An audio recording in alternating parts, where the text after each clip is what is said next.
बिस्मिल्लाहिर्रहमानिर्रहीम। Education class with thinkers in education unit 9।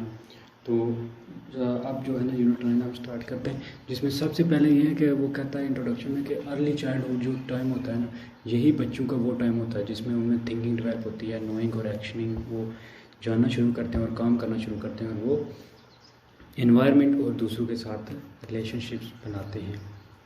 अब सबसे पहले जो इसमें आता है वो है मारिया मोंटेसरी। तो मारिया मोंटेसरी जो है वो बोर्न हुई है 1870 इटली में और डेथ हुई है इनकी 1952 में। और ये एक मिडिल क्लास फैमिली से बिलोंग करती थी और इनके जो पेरेंट्स थे वो वेल एजुकेटेड थे। इन्होंने मेडिकल में डिग्री जो थी ली थी, तो इन्होंने एज अ फीमेल मेडिकल पढ़ा, जो है वो काम वहाँ पे किया है इटली में। और फिर इन्होंने जो है ना एक स्कूल ओपन किया, चाइल्ड सेंटर स्कूल, तो जिसको जो है ना वो मोंटेसरी कहते हैं। अब पाकिस्तान में भी ये काफ़ी मशहूर है। इसको फर्स्ट कासा दी बम्बिनी कहते हैं, जिसको इंग्लिश में कहेंगे चिल्ड्रन हाउस। अब मारिया मोंटेसरी का जो मेथड था वो क्या है, इस वजह से फेमस है स्कूल की वजह से। वो चाहती थी कि जो है ना बच्चों में एक न्यू किस्म का उसने जो है ना सिस्टम इंट्रोड्यूस करवाया बच्चों के लिए, जिसे कहते हैं pre primary education for young children, जिसमें क्या है कि ये रिगार्ड करता है एक्टिविटी बेस्ड लर्निंग, जिसमें एक्टिविटी बेस्ड लर्निंग के बच्चे बड़ों को देखकर, अडल्ट्स को देखकर अडल्ट्स की एक्टिविटी को देखकर लर्न करते हैं। वो बिलीव करती है जो बच्चे हैं वो फ्री होते हैं ताकि अपने लिए जो है वो चीज़ें डेवलप कर सकें, अपने लिए चीज़ें ढूंढ सकें। और ये इन तरह से डेवलप करते हैं दूसरों की एक्टिविटीज़ को देख कर उनमें ये फीलिंग आता है। अब जो मोंटेसरी मेथड क्या है, तो मोंटेसरी जो है ना ये पहले तो बात है एक रिलेशनशिप है अडल्ट्स और बच्चों के दौरान, जिसमें जो है वो बच्चे अडल्ट्स को देखकर, उनकी एक्टिविटीज़ को देखकर जो है वो खुद में लर्निंग करते हैं और खुद में डेवलप करते हैं वो कैरेक्टरिस्टिक्स।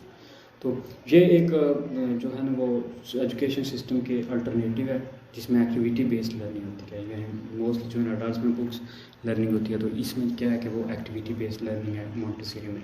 इसमें बुक्स वगैरह नहीं पढ़ाई जाती, सिर्फ जो है एक्टिविटीज़ की जाती हैं जिससे बच्चे लर्न करते हैं।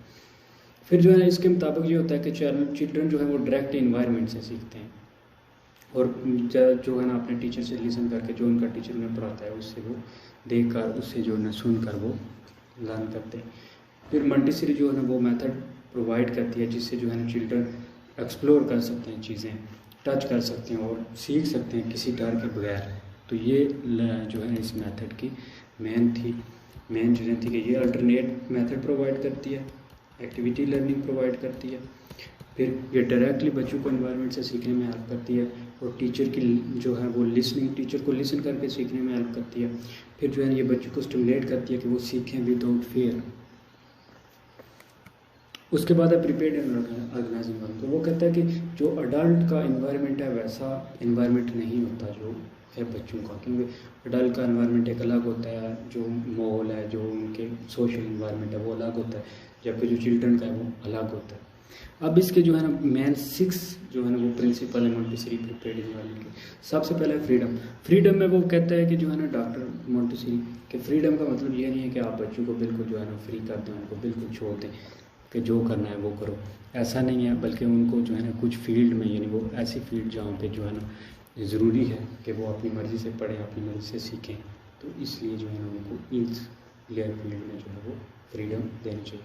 फिर स्ट्रक्चर एंड ऑर्डर, उनकी लाइफ में स्ट्रक्चर और ऑर्डर डेवलप करने की कोशिश करनी चाहिए कि वो जो है ना उनकी लाइफ एक स्ट्रक्चर्ड हो, उनमें एक ऑर्डर हो उस लाइफ में, वो एक टाइम टेबल हो, एक रूटीन के मुताबिक उनको, जैसे इस टाइम पे खाना है, इस टाइम पे स्कूल जाना है, ये पढ़ना है, वो पढ़ना है, ये काम देगा, वो काम देगा, इस लिहाज से जो है उनमें डेवलप करना है। फिर है ब्यूटी। तो ब्यूटी की जो है ना उनमें सेंसेस डेवलप होती हैं। कहते हैं जी कि बच्चे में जो है ना फर्स्ट 6 ईयर जो है ना वो इम्पोर्टेंट होते हैं, क्योंकि जो है पहले 4 साल में तकरीबन जो है ना इंडिविजुअल 50% जो है ना अपनी इंटेलिजेंस डेवलप करता है। उसके बाद 4 to 8 में जो है ना अनदर 30%, यानी मोस्टली जो होती है ना इंटेलिजेंस वो डेवलप होती है पहले 8 साल में तकरीबन। तो इस वजह से वो कहते हैं कि जो है ना इस दौरान बच्चे के सेंसेस वगैरह डेवलप हो जाते हैं, तो वो फिर ब्यूटी वगैरह डिस्टिंग्विश करना शुरू करता है। फिर नेचर एंड रियलिटी, तो बच्चा जो है ना इसमें नेचर एंड रियलिटी में फिर जो है ना डिफरेंस करना शुरू करता है, कौन सी नेचर है, कौन सी रियलिटी है, कौन सी ट्रूथ है, कौन सा जो है ना वो फॉल्स है। तो इस तरह की चीज़ें जो है ना बच्चे।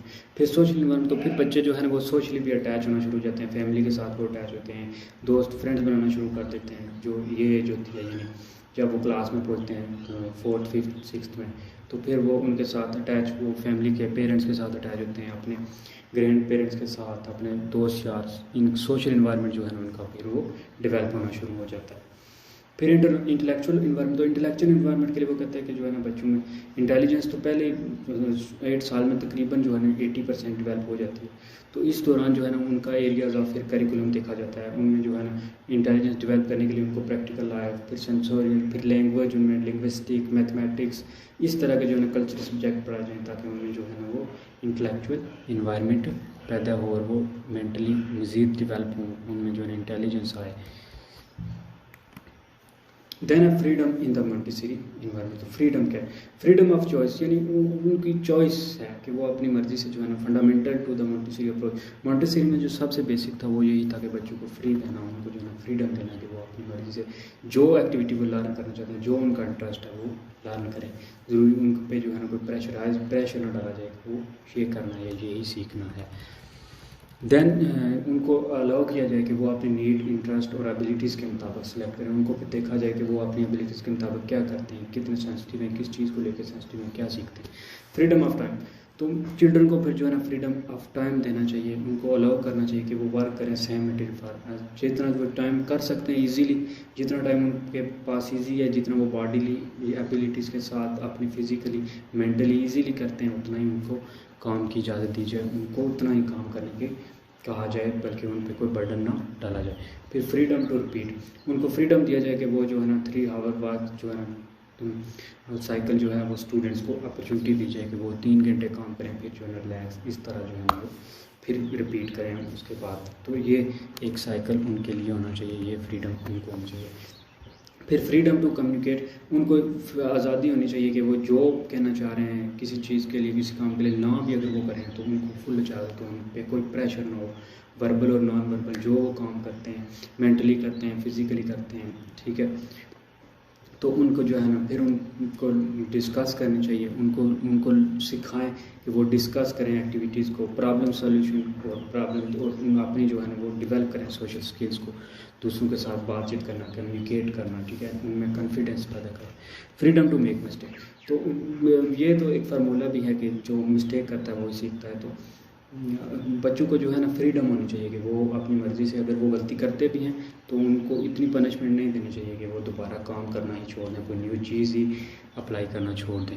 तो इसलिए जो है ना उनको आज़ादी होनी चाहिए, इनकरेज करें कि वो डिस्कवर करें न्यू चीज़ें, ताकि आउटकम उसके चाहे तो गुड हों या बैड हों, कंसिक्वेंस जो भी हों, उनको ट्रायल एंड एरर का पूरा जो है ना उनको error control of error, each material is design with the visual control of error. तो हर चीज़ में जो है ना कुछ एरर होता है, वो गलतियाँ करेंगे, वो सीखेंगे। चिल्ड्रन को गाइड किया जाए कि अंडरस्टैंड करें आउटकम ऑफ एक्टिविटी, हैंड्स और लर्निंग एक्सपीरियंस के साथ वो सीखें कि जो है ना अगर किसी चीज़ में मिस्टेक होती है तो वो उसको दोबारा फिर दुरुस्त करने की कोशिश करें। ये चिल्ड्रन को जो है ना वो उनको इतना प्रेशराइज ना करें, उनको फ्रीडम टू होनी चाहिए टू मेक मिस्टेक्स हैं, करेक्ट है।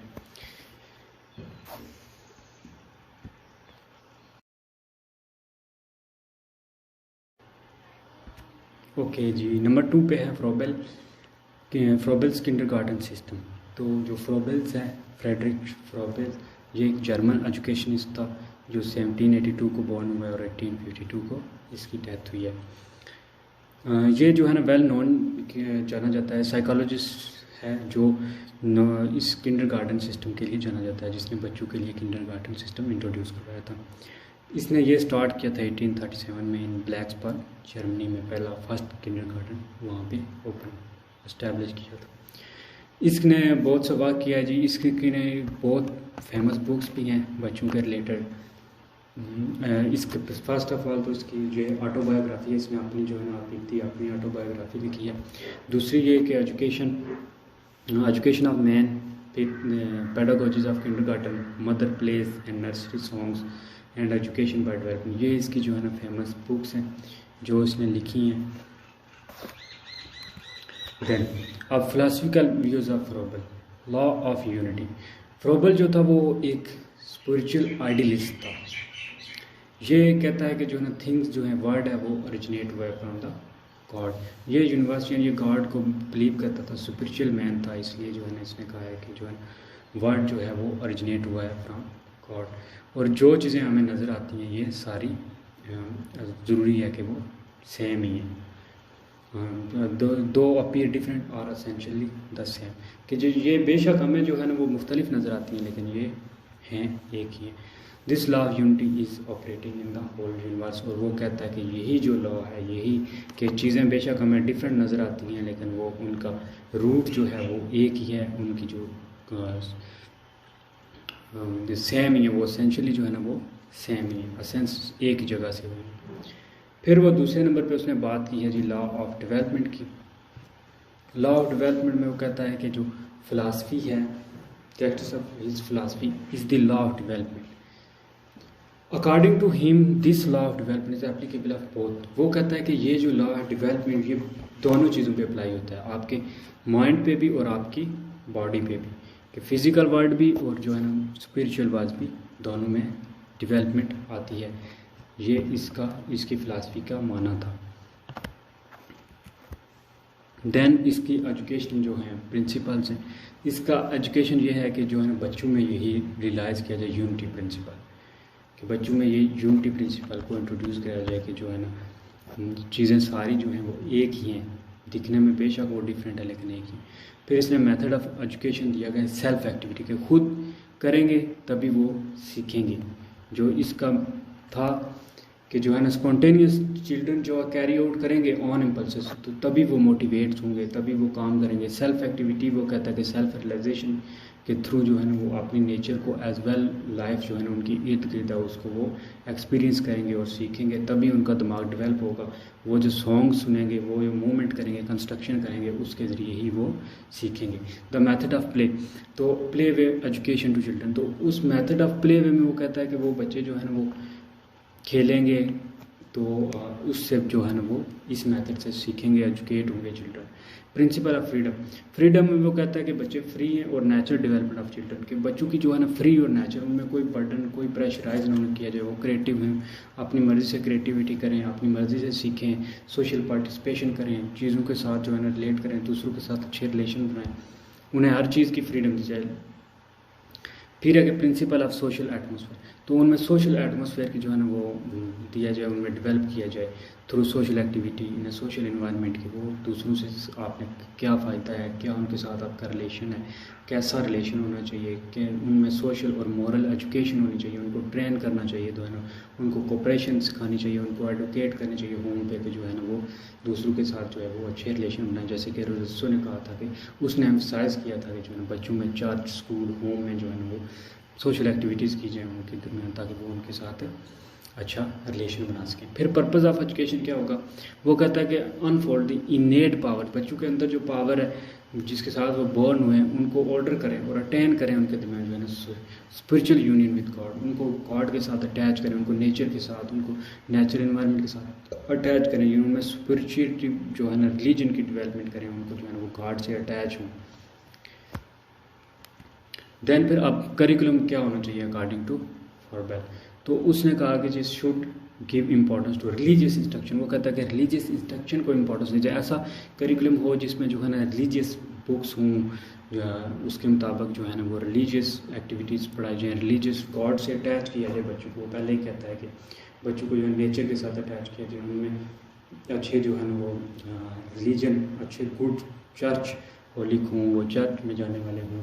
फिर वो कहता है कि नेचर स्टडी, उनमें नेचर जो है ना वो डेवलप करो, उनके नेचर के साथ लव, उनके साथ अंदर जो है ना वो नेचुरल मैन बनाओ, उनको जो है ना वो आर्टिफिशियल ना बनाओ, उनमें बुकी नॉलेज ना डेवलप करो, बल्कि उनको एक्टिविटी के थ्रू सिखाओ, ऐसी एक्टिविटीज़ करो, ऐसे जो है ना उनको अटैच करो नेचर के साथ। फिर अर्थमेटिक के उनके अंदर मैथ यानी इंटेलेक्चुअल डेवलप करो, मैथमेटिक्स चीज़ें उनको सिखाओ, नेचर जो है नेचुरल फिजिक्स फिजिकल साइंसेज उनको पढ़ाओ। फिर लैंग्वेज उनमें लिंग्विस्टिक डेवलप होनी चाहिए through linguistic teaching, through activities, क्योंकि जो बच्चों की अर्ली स्टेज होती है उसमें जो है ना उनमें लैंग्वेज डेवलप होती है, तो उनको लिंग्विस्टिक जो है ना वो उनकी कम्युनिकेशन स्किल्स को, फिर उनमें आर्ट्स उनमें क्रिएटिविटी डेवलप करो, वो उनको फ्री करो कि जो वो करना चाहते हैं ऐसा करिकुलम उनको पढ़ाया जाए कि वो अपने अंदर क्रिएटिव आर्ट्स डेवलप करें। फिर हैंडीक्राफ्ट उनके अंदर जो है ना हैंडीक्राफ्ट हाथों से बनाने की चीज़ें जो होती हैं वो क्रिएटिविटी डेवलप करो, वो जो है ना डिज़ाइन वो खुद करें, वो खुद चीज़ें बनाएं, ऐसा करिकुलम हो जिसमें उनको हैंडीक्राफ्ट वगैरह का सिखाया जाए, स्किल्स सिखाई जाए। अब मेथड्स ऑफ टीचिंग क्या होनी चाहिए अकॉर्डिंग टू फ्रोबेल? तो प्रिंसिपल ऑफ सेल्फ एक्टिविटी, तो पहली चीज़ है वो सेल्फ एक्टिविटी को कहता है कि वो सेल्फ ऐसी टीचिंग मेथड होनी चाहिए जिसमें आप सेल्फ एक्टिविटी करके चीज़ें जो है ना वो सिखाएं, खुद करें, फिर ताकि वो बच्चे आपको देख के लर्न करें। फिर principle of hearing bye play, तो पहले जो है ना वो हेयरिंग बाय प्ले जो है ना वो उससे कि सुन के जो करने का है वो मेथड यूज़ किया जाए। फिर प्रिंसिपल ऑफ सोशलेबिलिटी, कि सोशियबिलिटी जो है उनमें डेवलप की जाए ताकि वो सोशल उनमें डेवलप हो, सोशल रिलेशन बनाने में वो उनको हेल्प करे, उनकी लाइफ जो है वो सोशल। और फिर जो है ना प्रिंसिपल ऑफ फ्रीडम, उनको फ्रीडम दिया जाए ताकि वो अपनी लाइफ में जो है ना अपनी मर्ज़ी से चीज़ें सेलेक्ट कर सकें अपनी मर्ज़ी से। क्योंकि टीचर का रोल इसके मुताबिक ये होता है कि टीचर समझे एक प्लांट है और उसके नीचे जो बच्चे हैं वो फलते हैं खिलते हैं, तो इस तरीके से जो है वो एजुकेशन उनकी टीचर करे। फिर असेंशियल जो करेक्टरिस्टिक्स हैं किंडरगार्टन, तो किंडरगार्टन जो है ना वो एक मिनिचर सोसाइटी, एक छोटी सोसाइटी है जहाँ पे चिल्ड्रन जो है ना खुद को डेवलप करते हैं ताकि दूसरों के साथ जो है ना रिलेशन बनाकर और इसको सोशल जो है ना एस्पेक्ट्स का डेवलपमेंट होती है, जो एम्फसाइज करती है स्कूल में कि स्कूल में आपका सोशल इन्वायरमेंट डेवलप करता है कि एक बच्चा दूसरों के साथ रिलेशन कैसे बनाता है, बनाने में कैसे हेल्प करता है, तो ये चीज़ें उनको जो है वो ट्रेनिंग दी जाती है। फिर there will be an atmosphere of freedom and lot of scope for self expression in the form of song movements and customs. वो कहता है कि उनके इसका एसेंशियल जो करेक्टरिस्टिक्स है वो ये है कि बच्चे जो हैं वो अपने खुद को सेल्फ एक्सप्रेस करते हैं सॉन्ग्स के थ्रू, मूवमेंट्स करके, फिजिकली मूवमेंट्स करके और कंस्ट्रक्ट करके चीज़ों को जो है ना आपको बना के, आपको नक्शे बना के, इस तरह की चीज़ें दिखा के आपको वो खुद को सेल्फ एक्सप्रेशन करते हैं, उनको फ्रीडम वो मिलता है इस चीज़ें के वो खुद को सेल्फ एक्सप्रेस करें। फिर जो है ना मेरिट्स अब क्या हैं इसके, तो ये एम्फसाइज करता है प्री स्कूल और नर्सरी एजुकेशन। तो ये स्कूल से पहले जो प्राइमरी से बच्चे आजकल जो है ना आम हो गई है प्रेप नर्सरी, तो इन एजुकेशन इन बेस्ड जो है ना बिल्कुल जो बच्चे हैं विद इन्फेंट्स उनमें जो है ये डेवलप होती है। फिर फॉर्बल जो है वो स्ट्रेस करता है कि necessity of the study of child nature के हिज इंस्टिंक्ट एंड इम्पल्सेस, के बच्चों के जो है ना उनके नेचर को समझना ज़रूरी है, उनके अंदर जो इनबिल्ट इनेट जो क्वालिटीज़ हैं, जो एबिलिटीज़ हैं, उनको समझना ज़रूरी है। तो वो इस किंडरगार्टन के थ्रू हेल्प करते हैं कि बच्चा किस नेचर का है, वो गुस्सा करता है, वो काम नेचर का है, वो उसकी इम्पल्सेस कैसे हैं, वो उसके अंदर क्वालिटीज़ क्या हैं। फिर परमानेंट कंट्रीब्यूशन टू एजुकेशन, इसमें क्या है कि ये inner self activity direct the development, ये ऐसी एक्टिविटीज़ होती हैं जिनके थ्रू जो है ना वो इनर सेल्फ एक्टिविटीज़ करता है बंदा और डायरेक्ट करता है, डेवलपमेंट उसमें होती है जो डेवलपमेंट की तरफ बंदे को लेके जाती हैं कि बंदा जब खुद मिस्टेक्स करता है तो फिर वो सीखता है, जब खुद से सीखता है तो अपनी वो कमियों को दूर करता है अपने अंदर, तो इन्वायरमेंट डेवलप करता है। तो ये एजुकेशन में इसका बहुत बड़ा कंट्रीब्यूशन है। फिर अर्ली एजुकेशन वो कहता है कि शुड भी जो है ना वो ऑर्गेनाइज्ड होनी चाहिए अराउंड प्ले के इर्द गिर्द जो है ना वो बच्चों के दौरान जो प्ले ग्रुप होता है उसमें डेवलप होनी चाहिए। फिर कंक्लूजन क्या है कि वो फर्स्ट जो एजुकेशनलिस्ट था, एजुकेशनल एवोल्यूशनिस्ट था जिसने यानी तालीम के मैदान में इनकलाब लाया, ये फ्रोबेल का उसके नाम एक एजाज़ है। फिर उसके मुताबिक जो है ना वो एक प्रोसेस है जिसमें एक रेस है और इंडिविजुअल जो इवाल्व होते हैं हायर टू हायर लेवल, कि वो कहता है कि ये एक रेस है जिसमें जो है ना वो आगे से आगे बढ़ते हैं, रेस टू रेस डेवलप होते हैं।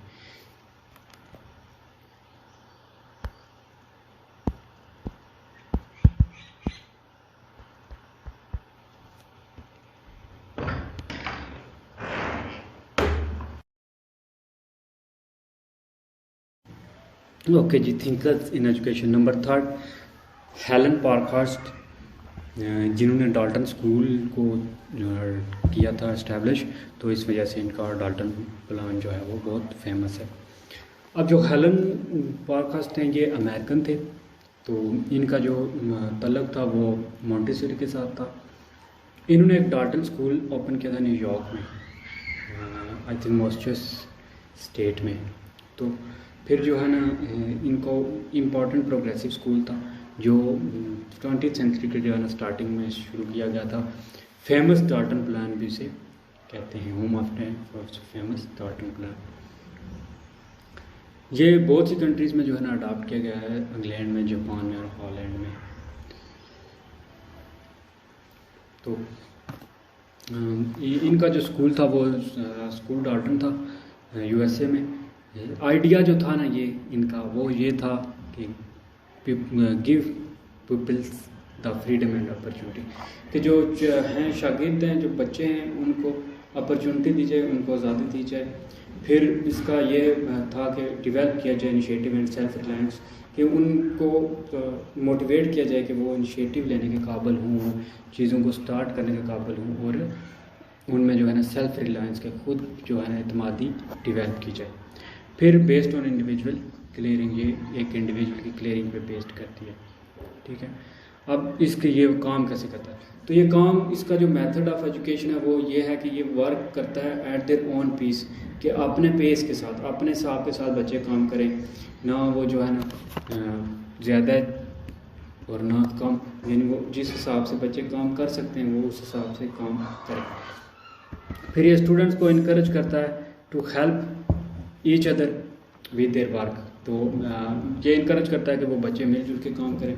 फिर ये इंडिविजुअल हेल्प के लिए जो है ना टीचर नेसेसरी है, कि टीचर जब नेसेसरी हों तो इंडिविजुअल जो है ना वो टीचर उनकी हेल्प करे जब टीचर की हेल्प ज़रूरी हो स्टूडेंट्स के लिए। तो स्टूडेंट जो है ना खुद अपने टाइम टेबल बनाएं और अपने वर्क के लिए वो रिस्पॉन्सिबल हों। अब इसके दो प्रिंसिपल थे जो है, ये पारखास की फ़िलासफ़ी है। एक था फ्रीडम और दूसरा था कॉरपोरेशन।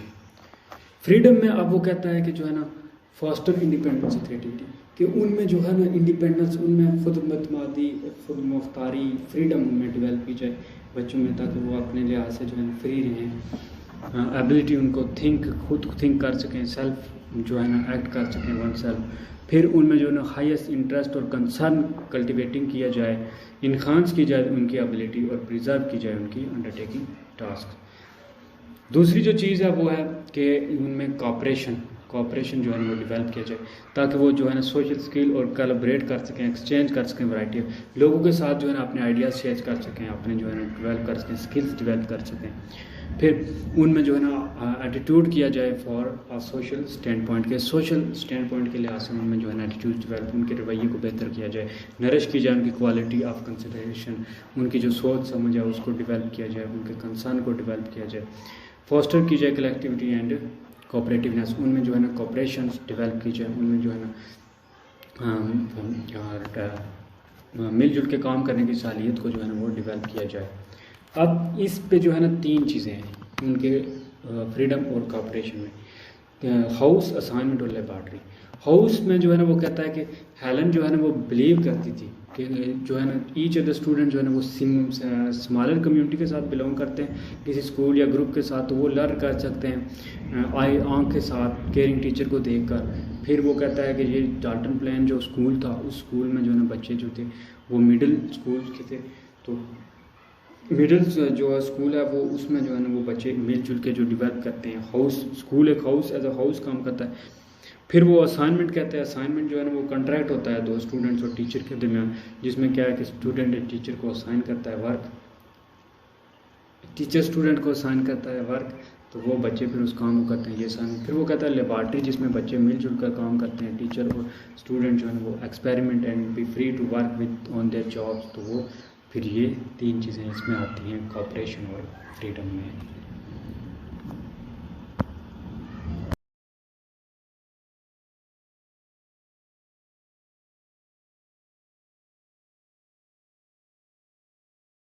ओके जी, नंबर 4 थिंकर हैं जी पोला फ्रायरी। पोलो भी कहते हैं, पोलो कहीं पे जिन नाम लिखा हुआ है उनका नाम पोलो फ्रायरी। फ्री आयर। तो ये बॉर्न हुए 1921, ये ब्राज़ीलियन थे और डेथ हुई इनकी 1997 में। क्रिटिकल पेडागोजी जो थी इनकी फ़िलासफ़ी थी, इनकी फ़िलासफ़ी का नाम है। इन्हें मोस्ट फोकस जो किया है वो 20th सेंचुरी में पीस एजुकेशन, अडल्ट एजुकेशन और नॉन फॉर्मल एजुकेशन में और क्रिटिकल लिटरेसी में जो है वो बड़ा काम किया है। इनने बड़े हार्ड टाइम में जो है ना वो क्योंकि पाई है, गुजरे हैं बड़े हार्ड टाइम में, ग्रेट डिप्रेशन के दौर में और बिल्कुल मिडिल फैमिली में थे। इन्होंने एजुकेशन के लिए जो वर्ड यूज़ किए हैं वो बैंकिंग है और डोमेस्टिकेटिंग है। दैन इनकी फ़िलासफ़ी जो थी उसके मुताबिक ये कहते हैं कि इनकी फ़िलासफ़ी ये प्रेफर करती है और इनको जाना भी जाता है कि ये साइंटिफिक रेवोल्यूशनरी ह्यूमनिज़म है, ठीक है, कि ये साइंसी तौर पर जो है ना एक इनकलाबी इंसानियत है। इन्होंने कहा कि लीडर वो नहीं जो लोगों के लिए काम करे, बल्कि लीडर वो है जो लोगों के साथ काम करे, उनके मुलाजिम की तरह। फिर इनने जो है ना नॉन फार्मल एजुकेशन और इस तरह की जो है ना any form of education through the message is applicable, अपना मैसेज दिया है डिफरेंट टाइप की एजुकेशन के मुताबिक जो है ना कि लीडर ऐसा होना चाहिए। फिर उन्हें कुछ इम्पॉर्टेंट कंस्ट्रक्शन किए हैं जो एजुकेशन व्यूज़ दिए हैं इन्होंने।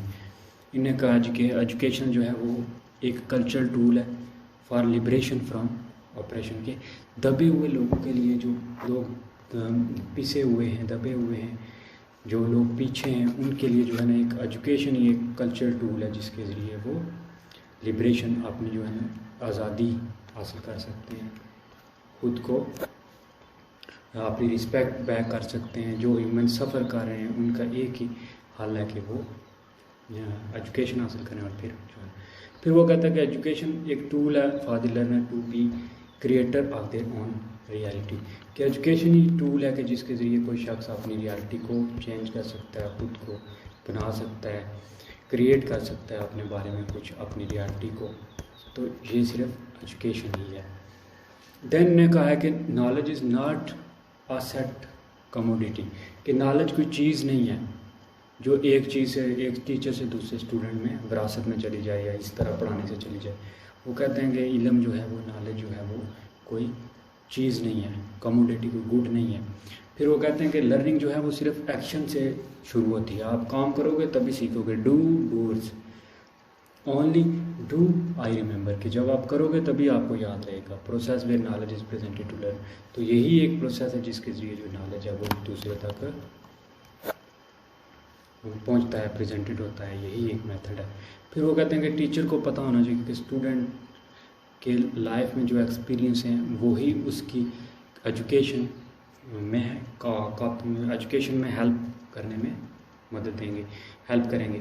कि जो है ना, जो टीचर, जो स्टूडेंट लाइफ में एक्सपीरियंस करता है, जिस तरह की वो लाइफ जी रहा है, उसी के मुताबिक जब टीचर पढ़ाएगा, उससे रिलेट करेगा, तभी ही वो लर्निंग में हेल्प करेगा। फिर वो कहते हैं एजुकेशन एक फिनोमेना है जिसमें क्या एजुकेटर एंड लर्नर जो है ना एजुकेट करते हैं एक दूसरे को through the act of education. तो वो कहते हैं कि एजुकेशन जो है ना यही एक फिनोमेना है जिसमें जो है ना स्टूडेंट और टीचर एक दूसरे से अटैच होते हैं और दोनों एक दूसरे से सीखते हैं। एजुकेशन जो है वो एक क्रिटिकल अंडरस्टैंडिंग ऑफ रियलिटी है, कि एजुकेशन के ज़रिए जो है ना आप हकीकत को पहचानोगे, आप सच को ढूंढोगे, आप खोज करोगे, आप क्रिएट करोगे चीज़ें, आप जो है ना अटैच होगे नेचुरल चीज़ों के साथ, ट्रुथ के साथ, रियलिटी के साथ। तो यही जो है ना एजुकेशन ही एक तरीका है। मेथड ऑफ एजुकेशन जो है ना वो कहते हैं must start from the situation and reality of people, कि जो एजुकेशन का तरीका है वो सिर्फ situation and reality of people, जो एजुकेट अगर आप किसी को करना चाहते हो तो आप उसकी रियलिटी से रिलेट करो चीज़ों को, आप जो है ना उसकी सिचुएशन से रिलेट करो। आप किस चीज़ को पढ़ाते हो तो आप करंट वर्ड के साथ रिलेट करोगे, करंट चीज़ों के साथ रिलेट करोगे, उस बंदे की सिचुएशन के साथ, उस पर कहाँ अप्लाई होती है, वो ज़िंदगी में कहाँ इन चीज़ों को अप्लाई कर सकता है। तभी जाके जो है ना मेथड ऑफ एजुकेशन सही होगा, तभी बच्चे इजीली लर्न करेंगे। फिर वो कहते हैं जी कि जो एजुकेशन प्रैक्टिस है is not an extension but A communication. वो कहते हैं कि एजुकेशन जो है ना ये कोई एक्सटेंशन ही ख़त्म होने वाली चीज़ नहीं है, ये एक कम्युनिकेशन है, ये एक तरीका है जिसके ज़रिए आप जो है ना वो बात कर सकते हैं, आपका एक दूसरे से व्यूज़ शेयर कर सकते हैं। कम्युनिकेशन फिर वो कहते हैं इन्वॉल्व करती है म्यूचुअल डायलॉग को, जिसमें जो है ना म्यूचुअल डायलॉग, दोनों बंदे आपस में जो है ना वो डायलॉग करते हैं और अपने जो है ना एक्सटेंशन इन्वॉल्व्स ट्रांसप्लांटिंग नॉलेज, जबकि जो एक्सटेंशन है उसमें क्या है सिर्फ ट्रांसप्लांट करना है, जबकि कम्युनिकेशन में क्या है कि दोनों बात करते हैं और एक्सटेंशन में क्या है कि सिर्फ एक बोलता रहे और दूसरा जो है वो सुनता रहे। तो ऐसी बात नहीं है। फिर जो है ना Freire's contribution to education, तो एजुकेशन में इन्होंने जो है ना education is a deep political project toward the transformation of society. वो कहते हैं ये भी एक हमारी जो गवर्नमेंट है, ये भी हमारे एक जो पॉलिटिक्स है उसका एक प्रोजेक्ट होना चाहिए, जिसमें जो है सोसाइटी को आप ट्रांसफॉर्म करते हैं, बेहतरीन सोसाइटी बनाते हैं, बेहतरीन सोसाइटी की तरफ आप उसे राग़ब करते हैं। फिर वो कहते हैं कि his work has excise considerable influence among progressive, तो वो प्रोग्रेसिव जो एजुकेटर थे, जो प्रोग्रेसिविज्म में, जो प्रोग्रेसिविज्म में बिलीव करते थे ऑल ओवर द वर्ल्ड, उनके लिए वो कहते हैं कि ये एक कंसिडरेबल इन्फ्लुएंस है। फिर वो स्पेशली जो अपनी क्रिटिकल पेडागोजी और सोशल कंस्ट्रक्शनिज्म में काम करते हैं। फिर वो कहते हैं एजुकेशन जो है वो प्रमोट करता है लव एंड काइंडनेस, इसी वजह से जो है ना पढ़े लिखे इंसान जो है वो हम्बल होते हैं, वो बहुत दूसरों का एहसास करते हैं, वो खुद भी हसास होते हैं और उनकी केयर करते हैं। देन वो कहते हैं जी कि फ्रायरे जो है ना उस पेडागोजी को अलाउड करते हैं जी intellectual to make useful contribution. वो कहते हैं कि जो इंटेलेक्चुअल हैं, जो लोग ज़ाहिन हैं, जो जानत रखते हैं, जो विजडम रखते हैं, वो लोग जो है ना वो कंट्रीब्यूट कर सकते हैं पीपल वो स्ट्रगल फॉर सोशल चेंज, उन लोगों की लाइफ में जो स्ट्रगल कर रहे हैं चेंज लाने के लिए, जो जिन मुश्किलों परेशानियों का जो है वो शिकार हैं, जो लोग जो है वो केओस में फंसे हुए हैं, उनके लिए सोशल चेंज वही लोग ला सकते हैं जो इंटेलेक्चुअल हैं, जो ज़ाहिन है। फिर वो फ्रेरे प्रपोज जो कि था dialogue and horizontal relationship between teacher and learner, तो उन्होंने डायलॉग और हॉरिजॉन्टल जो रिलेशनशिप है वो टीचर और लर्नर के दरमियान किया, और उन्होंने एक्टिव लर्निंग को इनकरेज किया कि एक दूसरे को देख के जो सीखते हैं और वो एक्टिव करते हैं। फिर लिबरेटिंग एजुकेशन, उन्होंने कहा है कि जो है ना एजुकेशन वो लिबरेट करती है, प्रोसेस है जिसमें ह्यूमनाइजिंग पीपल हुए हैं ऑप्रेस्ड, जो लोग दबे हुए हैं, जो लोग स्ट्रेस में हैं, जो लोग पीछे रह गए हैं, बैकवर्ड में हैं, वो लोग एजुकेशन हासिल करके लिबरेटिंग कर सकते हैं, लिबरेट करती है एजुकेशन। क्रिटिकल पेडागोजी में अब क्या था, क्रिटिकल पेडागोजी जो थी ना उनकी अप्रोच थी डेवलपिंग जो है करती है क्रिटिकल कॉन्शियसनेस और critical awareness in the learning. तो क्रिटिकल पेडागोजी में का मेन मकसद यही था, जो इस थ्योरी का मकसद था कि वो क्रिटिकल जो है ना उनमें कंसेप्ट डेवलप किया जाए, क्रिटिकल लर्निंग डेवलप की जाए, कॉन्शियसनेस अवेयरनेस उन्हें में जो है ना लर्नर में डेवलप की जाए। फिर वो क्रिटिकल कॉन्शियसनेस कहते हैं कि ये एक एबिलिटी है जिसके जरिए जो हम क्रिटिकली परसीव करते हैं cause of social political and economic oppression to make action against the oppressive elements of society, कि क्रिटिकली जब हर चीज़ बंदा जो है ना वो एक्सेप्ट करता है, हर बंदा क्रिटिकली जब परसीव करेगा, क्रिटिकली चीज़ों को जो है लेगा, तो फिर वो एक्शन करेगा अगेंस्ट जो है ना ऑप्रेसिव जो एलिमेंट्स हैं सोसाइटी के। जो आप सियासत को जब क्रिटिसाइज़ करोगे, इकोनॉमिक ऑपरेशन को क्रिटिसाइज़ करोगे, तो तभी आपके लिए जो है ना वो एलिमेंट सोसाइटी में पैदा होंगे जो एक्शन करेंगे अगेंस्ट द ऑप्रेसिव। ठीक है। फिर वो कहते हैं कि क्रिटिकल पेडागोजी जो होती है ना वो इनेबल करती है student to question and challenge domination, कि क्रिटिकल पेडागोजी ही जो है ना लोगों में चेंज लाती है, स्टूडेंट्स पे काबिल होते हैं कि वो क्वेश्चन करें और चैलेंज कर सकें जो डोमिनेशन है, जो लोग गालिब हैं, जो चीज़ें गालिब हैं उनके बारे में चैलेंज कर सकें उन्हें और उनको ओवरकम करने की कोशिश करें। सेंट्रल कंसर्न लिया जाता है जिसमें क्या है कि पावर का इशू हो या टीचिंग एंड लर्निंग कॉन्टेक्स्ट में जो है ना क्रिटिकल पेडागोजी को इनका ये इसलिए ये ओप्रेस्ड के खिलाफ थे क्योंकि ग्रेट डिप्रेशन में जो है ना मोस्टली अमेरिका में जो है ना 1929 टू 1940 तक जो ग्रेट डिप्रेशन था उसका इन्होंने देखा हुआ था, तो उस लिहाज से ये जो है ना लोग ओप्रेस्ड, बहुत से लोग जो है ना वो ओप्रेस्ड हो गए थे, बहुत मुश्किल हो गया था गुजारा करना, क्रैश हो गई थी इकॉनमी, तो इस लिहाज से इनकी ज़्यादातर जो है ना एजुकेशन इस तरह की थी इकोनॉमिक डेवलपमेंट के लिए। Thank you, that's all in unit 9।